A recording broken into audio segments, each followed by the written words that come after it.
Alright, I'm doing a transmission fluid change on my 2007 Honda Pilot. Just to show you the steps to do it, it's very simple. You want to get the car jacked up and put jack stands underneath to make sure it doesn't fall and crush you. Um, then you want to go out and get, in this case it needed 4 quarts. You can get it at the dealer. I used Honda Genuine ATF fluid, transmission fluid. I have heard of people having problems if they put other brands in there. Also picked up a new crush washer for the drain bolt. What you're looking at there is where you're going to fill your fluid. That's a 17 millimeter bolt, and I have a 20-inch extension for to loosen that, because you can't really get in there without that.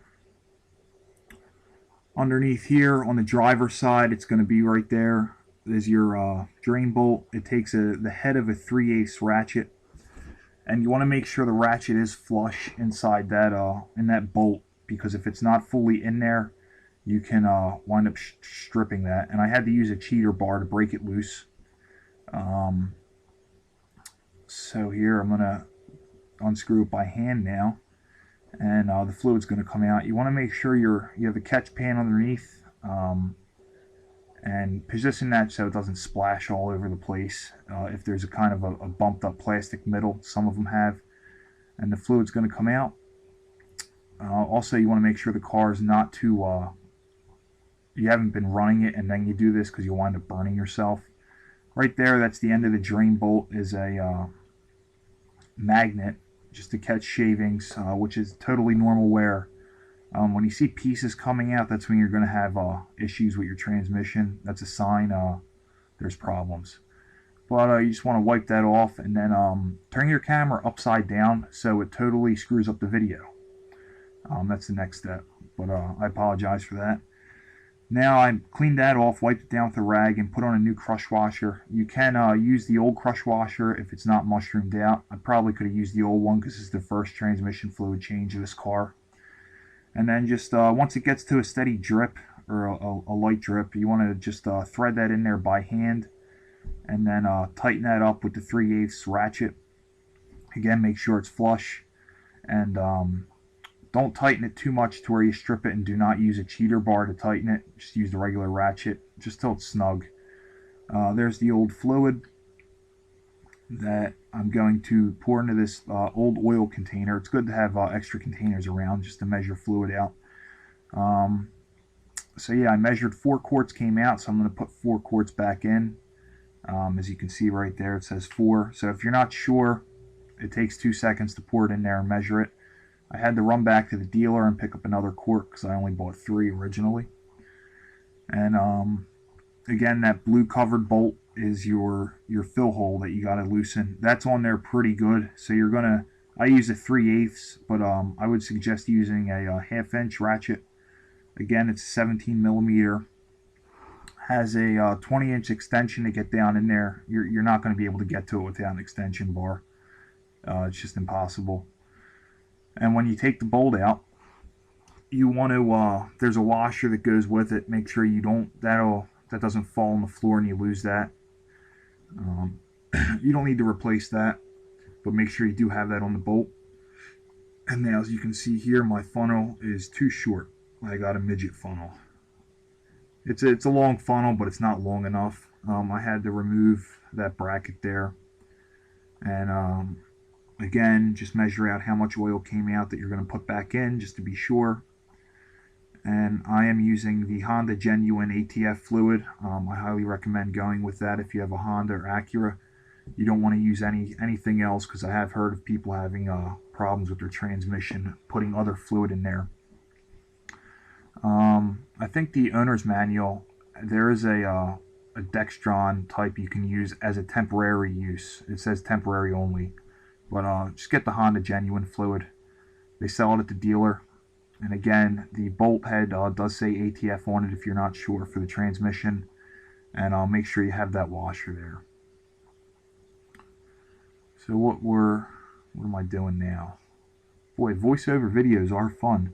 Okay, I had to remove that hose bracket there, and they were two 10 millimeter bolts. It was kind of in the way because my funnel wasn't long enough, and it's actually See how the top's pinching the funnel? It's actually holding the funnel in place so the funnel won't go anywhere when you start pouring fluid in there.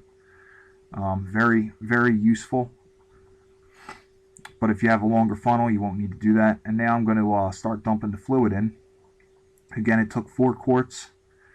Another thing too is I hated going to the dealer and buying fluid because you got to walk through all these places. You got to dodge car salesmen who think you're there buying a car. And I'm just trying to buy some fluid. And then you can't pay at the parts department. You got to go to a cashier and take your receipt to the cashier so you can pay them. It's just, oh my God, I just need to get out of there. But anyway, that was a fun trip. And on the last quart you put in there, you can do it with all the quarts. Just let them sit in there for a little bit, little bit. Just let them sit in the funnel so you get all the fluid out. Because if you do take them out right away, you'll realize there's still fluid in them. And so we put the bolt back in. I bolted the hose assembly back. It was 10 millimeter, 2 bolts. That was just moving it out of the way when I was filling it. Very simple.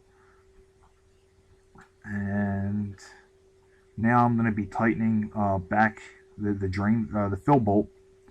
Again, it's a 17 millimeter bolt. I got a 20-inch extension.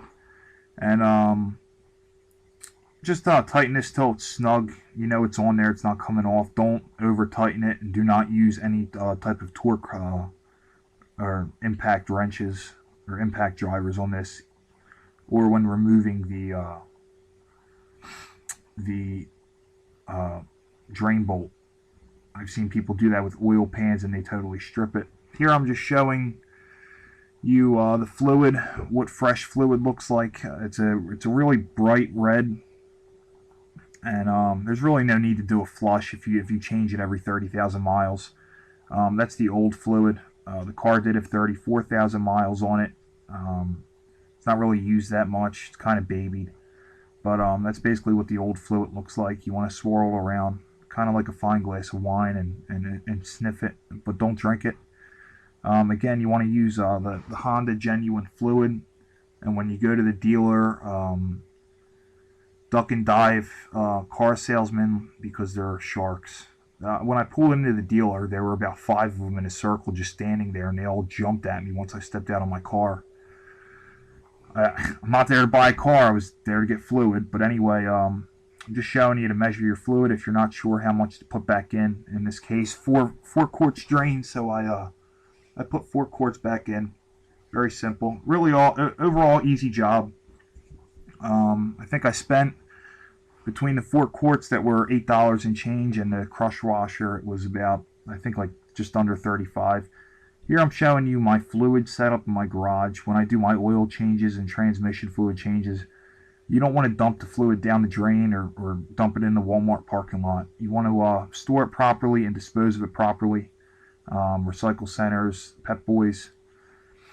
This pan I'm showing you, I use it for basically everything because it's very large. It's a Tupperware, an old storage Tupperware container. Pretty large one, really low profile, and I use this for my Ford Taurus when I did the transmission fluid change, because it's big enough for the pan. Just everything goes in there, covers the whole area, because on American cars there's no drain bolt. So yeah, give yourself a try. Give it a try. Do it yourself. It's really rewarding when you fix something yourself and you save money. And today was a really nice spring day. So comment, rate, subscribe. I do appreciate it, and thanks for watching.